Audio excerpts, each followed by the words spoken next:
Well, folks, as you can see, I have Aristo with me again, and there's been several of my friends that have contacted me and asking, when is Aristo coming back? I mean, a lot of people like his videos better than mine. Anyway, the title that we're working with today is Stick to Your Guns. And Aristo, please take it away. Thank you, Ron. It's good to be back after this little hiatus. And Ron, I don't know if they like my videos better.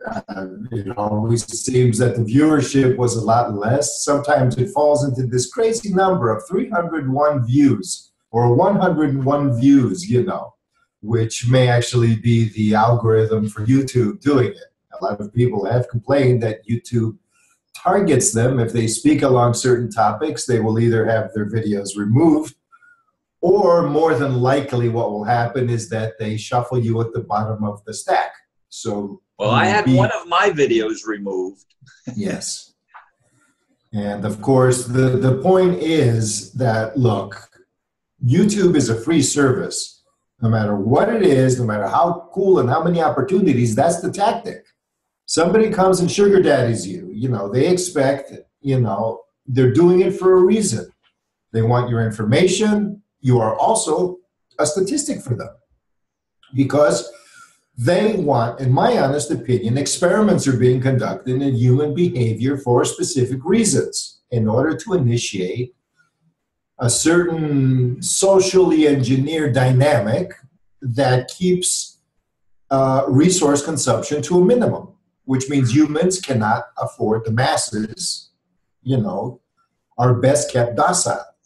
Without spending, pounds and tonnages of lithium and poisons and this and that, because you need something cheap to keep the masses docile. And ultimately, the masses are costly, so they have to be removed. So they let people like me to spread the hopium. Well, you don't really spread hopium. Your message is more one of, being pissed off that, shit's not working. Well, that's true too. You don't really say, this is all happening. You don't make, arguments to that effect so much as other people do. And they allow those arguments because, look, after years and years of doing it and nothing changing, nobody's going to listen anymore. After years and years of people screaming, revolution, revolution, revolution, well, then they pull out a shooter. The shooter, and of course they drug a whole bunch of people that do shooting on their own. Nobody's saying it's all false flags. It's all, phony or scripted. It's not. I mean, all you have to do is 1 in 5 is a scripted one. And then there's copycats. And then there's people who are really down in the dumps and on the verge. They find those people. With all the information at their disposal, they can do that. They know who we are. They profiled all of us. Doesn't mean the profile is accurate.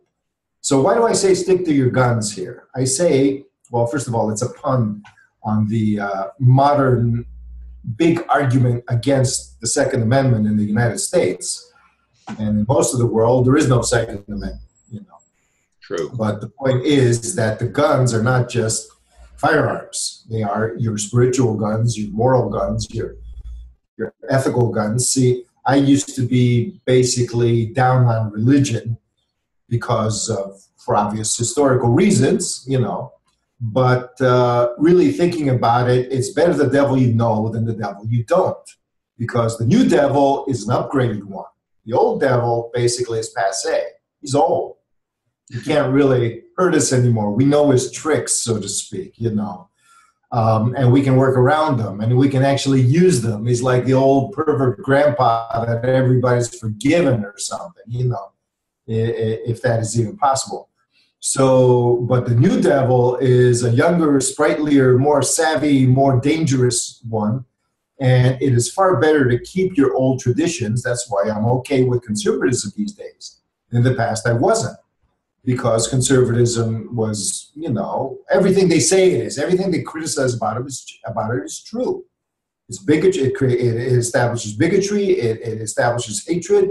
Usually it creates these rules that are very regimented. It's anti-freedom and is often very cruel because it was adapted to a bygone era when life in general was obviously more cruel on the surface, at least, where life was much harder. Even though people ate better, who had the means to eat better, who lived in the country and all of this stuff, and were healthier for that reason, for the most part, there was exploitation on a whole other level, and poverty on a whole other level, and war on a whole other level. The people were miserable in many, many ways. They didn't have the distractions that they have today. They didn't have the mass media. They didn't have cell phones. They didn't have their cars. And even modern medicine helps in the sense that if you are injured, you are more likely to survive these days than in the past. You would get a cut in the past, and it could get infected. You'd lose a limb. It wasn't the peachy, nice, let's go back to the good old days type of thing. So the rules were different. I go for walks in the park regularly, pretty much every day. And I'm amazed, and I see past people in the park, and I say hi to them. They don't even look up at me. They're in their cell phone. They're getting their exercise with their cell phone in their hand up by their face. Exactly. So these days I am not against conservatism because it is actually misapplied. The reason the system is against conservatism is because it doesn't work anymore for them. Because right now you live in a world where you can actually be conservative and not be an asshole, or not be suspicious of your neighbors, or, in the past, people owned horses on farms. So a horse thief is actually worse than stealing a person, it's stealing your livelihood. You could starve. You needed the horse to get shit done, to go places, to do your trading and all of that. Without the horse, people were screwed. So a horse thief is actually a form of murderer. And so they hung them, and that was Old West justice, so to speak. In the biblical days, when the culture was dependent on clan bonding, interclan bonding, and there were tribes that were hostile, for example, adultery was a nasty thing. You could not afford to raise a bastard.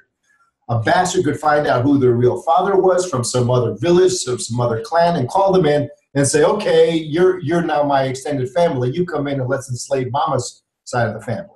There's all kinds of things that could happen. I'm just saying hypothetical now. But the point is, all of these rules that are unjust today had a reason in the past, even if a lot of the reasons were just to exploit people. But, over time, the old ways don't work. Humans change. They find ways around them. Even psychopaths get greedier. So they've decided to let go of their so-called black magic, openly what they used to do, or let go of their paranoia against heretics and just go for technology. Well, with technology, we can do anything. We'll just fuck with your head, and then we can do anything. So nothing has really changed in that respect, but it's better the devil you know than the devil you don't. You can actually make an ally of the devil you know. This might actually be a better title for the video, but I still think stick to your guns is important, because what you know is what can defend you. Let's put it another way. A lot of times people have been bombarded with information from mass media, from the internet, from their cell phones and everything like that.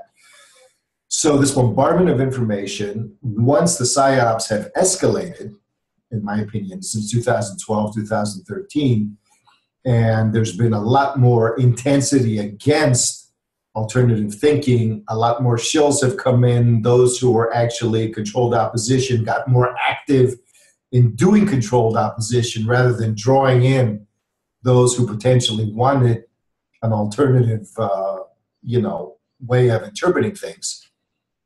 Corralling them in and all of that.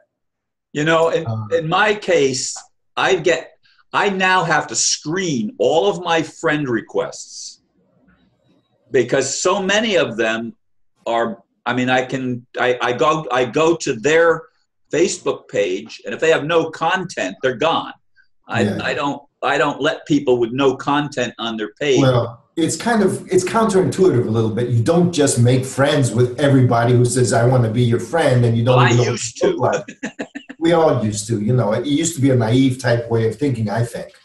I mean, no offense, I don't want to insult anybody, but the fact is, I don't know you. And now I have to listen to a news feed full of all of these friends. They have access. And so, and half of it is bullshit. So for me, I really would not choose, but I'm stuck with it. If I want to see the rest of it, I have to go through that. And sometimes the stuff that isn't even bullshit goes through its moments of being bullshit. You know, it just pisses me off, and it pisses everybody else off. It's like, no, it's not because everybody is an asshole. It's because we are human beings who have a certain focus of attention along a certain spectrum of topics that interests us. And anything else beyond that is a waste of our time and energy, not because it's a bad topic or useless or stupid, but it's because we are focused on a certain thing. This is a natural outcome. Information overload has made us get cocky with ourselves, thinking we can handle all of it. And it is true. You do need to kind of get a broad spectrum to understand what's out there so you can choose where you are eventually going to narrow without becoming too exclusive, without becoming narrow-minded. You know, keep your mind broad, but your energy close, your focus specialized, not too specialized. The point is, you can still be a Renaissance person in a way. But with information overload, you need to be able to say no without feeling like an asshole or without becoming one. You know, because it's very easy when you're frustrated to be an asshole. You know, you're constipated with bullshit and you got to just spit it out. Just let it out, you know. It's a natural thing. A lot of shit we bitch about these days is natural behavior that happens when you are manipulated.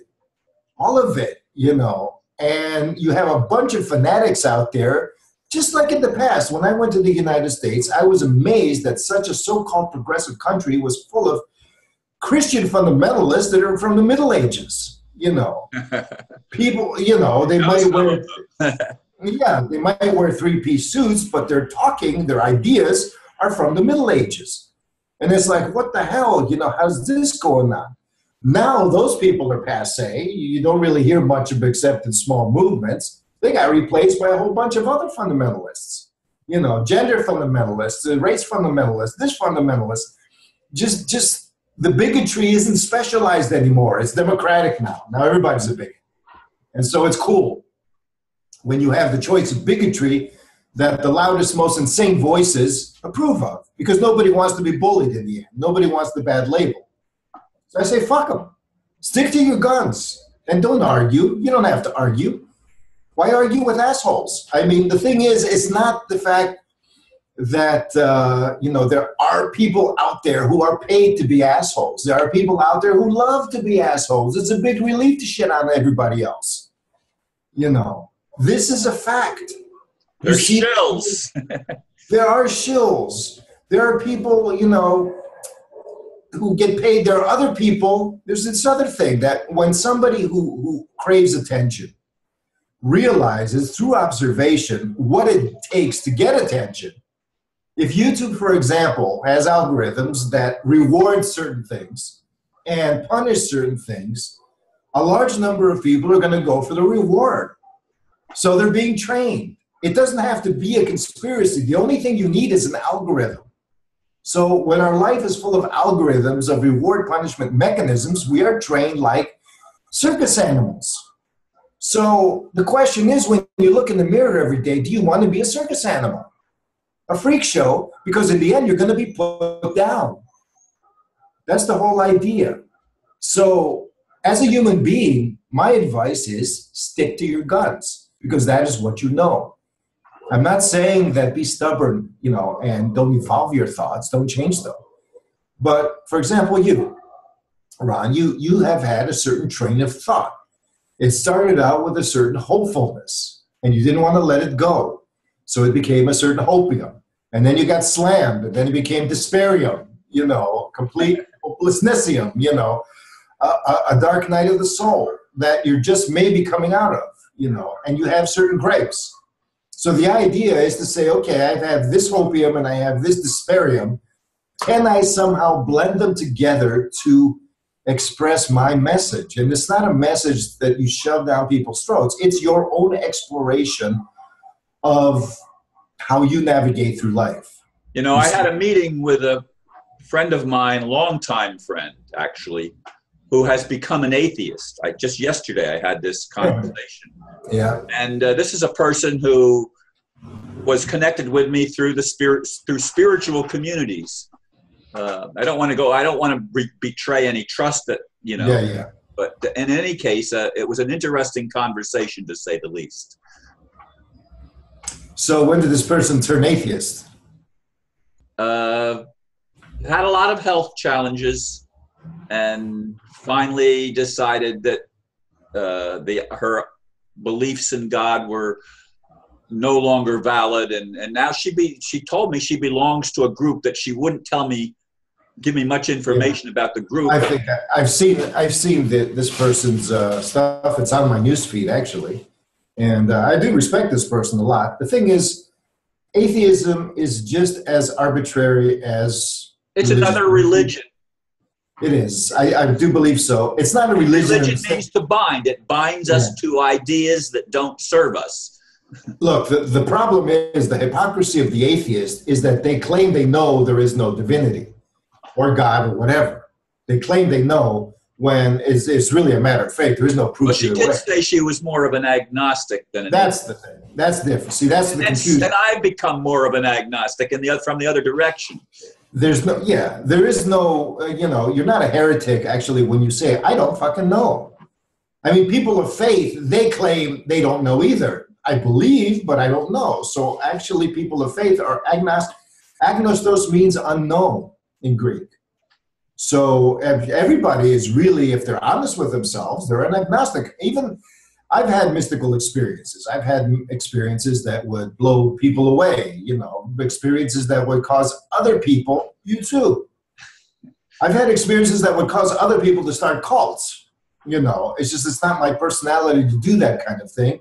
But if you look at it rationally in hindsight, when you're not there, and during all of this barrage where the whole spiritual, the true inner light, shall we say, has been beaten and dampened certain times of your life with crisis and stuff. And you say, well, that could have no, but it couldn't. You see, at that time, one thing I was a physics major, and one thing that was important to me was to say, okay, I'm going to stay, shall we say, objective. So I'm having this experience and I'm saying, okay, is this really in my head? Do I know the difference? And I'm saying, well, if it is in my head, it's way fucking more real than everything else. How can that happen? Well, they say they can fool you. No. You see, when I'm dreaming, I know I'm dreaming. When I'm anything, when I'm high, I know I'm high. If I'm, if I've done that kind of thing, I've done some drugs in my day, and I know what they are. It's never like, unless you make combinations, you do spiritual practices, sometimes you reach a point where it becomes real. You hit a core, an essence of existence, the center of beingness, so to speak. Now, this has nothing to do with religion as a social, what religion is for the most part, which most people today, they interpret in terms of Abrahamic religions or the major religions of the time, when, shamans are, shamanism is a form of religion. Animism, which is just a recognition of the life it's a form of perception. You revere the fact that everything's alive around you. It's great. And you respect that life because you're in empathy with it. You can call that a religion, I guess. But it doesn't really bind you unless it's the same kind of bondage that social relationships have, a bondage of necessity, the golden rule, for example. And you were wanting to say? I thought you wanted to say something. No. Oh, no, okay. Your voice, every once in a while, your voice slurs a little bit, but it's not you, it's the machines. It's the connection. Yes. I would be very concerned if it was me. Yes, it is the connection, and who knows if it's purposeful or not. But the point is that deep down, I'm not going to say we have wisdom, but we have a certain center of perception that we cannot throw away for the sake of somebody telling us we don't know, or we can't prove it, or if I can't convince everybody else, then I should just forget it myself. What are your expectations? Who are you? What is the way you can actually consolidate your energy? Because you really don't have an infinite amount. There may be an infinite amount in the universe, but you haven't learned to process an infinite amount, or you aren't capable of, or maybe that's the way we are. Maybe you can increase how much, but it's still finite. So the point is, it will greatly help your psychology. It will greatly help your material life. If you take things and say, okay, this is what I can do, this is where I can focus, this is what interests me, what fires your engines, for example, you know, and leave the rest to everybody else. Trust that they can, you know, I don't really give a shit what transsexuals do. I can't relate to that, you know, that's fine. I'm not going to hurt them. They're human beings, you know, but I don't care. Just like I don't care what people with 5 arms do, or what people with 10 fingers on each hand do. You know, it's their thing. With people with 3 eyes, people with wings, that's cool. But the thing is, I don't have time for that. I don't have brain space for that, you know. I am interested in other things, you know, and I will try to share on occasion those things. I believe they can help people sometimes. But I believe we are all like that.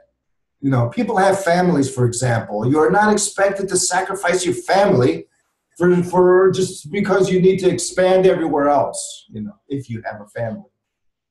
Or even if you don't, you need to understand what your needs are, what your desires are in perspective without coming to absolute condemning conclusions, because it doesn't help you. Opium doesn't help, but the sparium is even worse. At least opium keeps you going until it's proven wrong.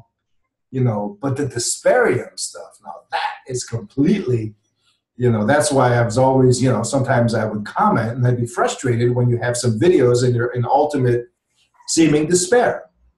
It's like, you know, whether God exists or God doesn't, mystical experiences are real and they're powerful. It's not just they're real, like, oh, you got a kind of physiological, psychochemical head trip, you know, no.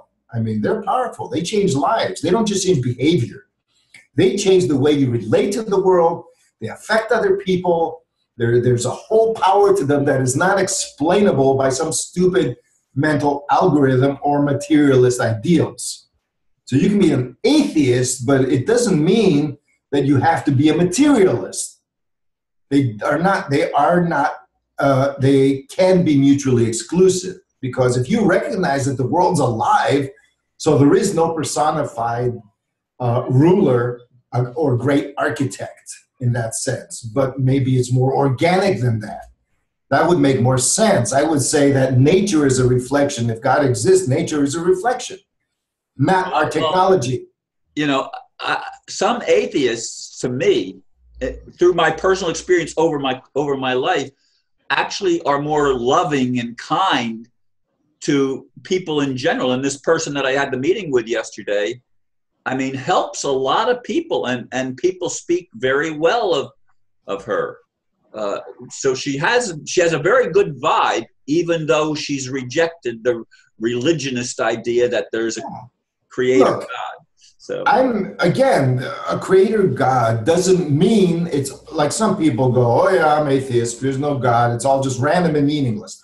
You just made a leap of faith there. You just explained that just because there is no personified Abrahamic or any others identifiable personified source of creation, you assume that it's all random and meaningless. What the fuck is that? How do you make that leap when deep in our hearts we are coded for meaning? That we die when meaning disappears, or that thing we call meaning. Why? You know, oh, it helps us survive? No, it doesn't. I mean, wouldn't it be more adaptable if we just didn't give a shit? Psychopaths? You mean you're telling us that the world is really psychopathic, so caring people are just an aberration? That tells me that somebody's been conditioned by psychopathy. It doesn't have to be deliberate. Sometimes when we are hurt in life and disappointed, we defend ourselves because the psychopath is the ultimate defense mechanism of the human psyche. Psychopathy is the ultimate defense mechanism. When we have been thrown into hell, Sometimes the only way to survive is to become psychopathic. You can't empathize anymore because everybody's hurting you. That's what you perceive. And that's the challenge. And that's another reason why I say stick to your guns, because there's a psychopathic virus around. And the thing with psychopaths is that there's a hierarchy. And so only the few are going to really be the ruling types. The rest are going to be bottom feeder psychopaths. And that sucks. You do not want to be a bottom feeder psychopath. You know, you really don't enjoy yourself because you may not be able to empathize or love anything, but you really can hate. And you can fear as well. So you're just going to fear the ones at the top. And that's your form of respect, and hate everything else. And in the end, it'll be a kind of weird Stockholm syndrome where the ones at the top are your gods. That's what they want. And then they'll be able, it doesn't matter. Life will be beyond cheap, you know. The commodity is sincerity, okay? That is the commodity for the psychopath that they want to control. And destruction is the ultimate form of control. So stick to your guns, because your guns are your sincerity. Okay, stick to your own projectile radiating essence. You know, it doesn't matter what you call it, but make sure that when you call something something, it is what you call it. It's not defined by something else in order to slowly make you doubt what you know is your true meaning. If you are an atheist, for example, make sure what that means to you. If you have concluded that life and everything is meaningless, you know, understand what means meaningless. You know, does it just mean that there are no 10 commandments that we have to follow because some God wrote them? You know, does it mean that everything is just, we might as well kill ourselves now? I mean, if that's your solution, you are a threat. You're a disease. A disease does that, you know, says die. So if your message is death, really, hopelessness, despair, leading to death, you're a disease. And that is my truth. And what am I going to do, hate you? No, I don't hate disease. I have to protect myself from it, though. And that's what I recommend we all do, because the world is diseased right now. And that may be a natural process. We are done with our new ages. We are done with all of that. But the next new age is coming. The next bullshit. Much of it is already here, immersed in it. But through all of this, we've always had a thread. What leads us to the hopium? What leads us to this? What do we want to express? What are our guns? Do not let them or anybody or anything disarm you from your true guns. You know, and it's not a masculine firearm or anything like that. We're talking about your true, and defense doesn't mean bar yourself or isolate yourself. It means the sustenance of your integrity. Okay, so I've decided through all of this to stick to my guns. And perhaps you may do too. I hope so. Thank you for listening. And namaste. Just a small suggestion.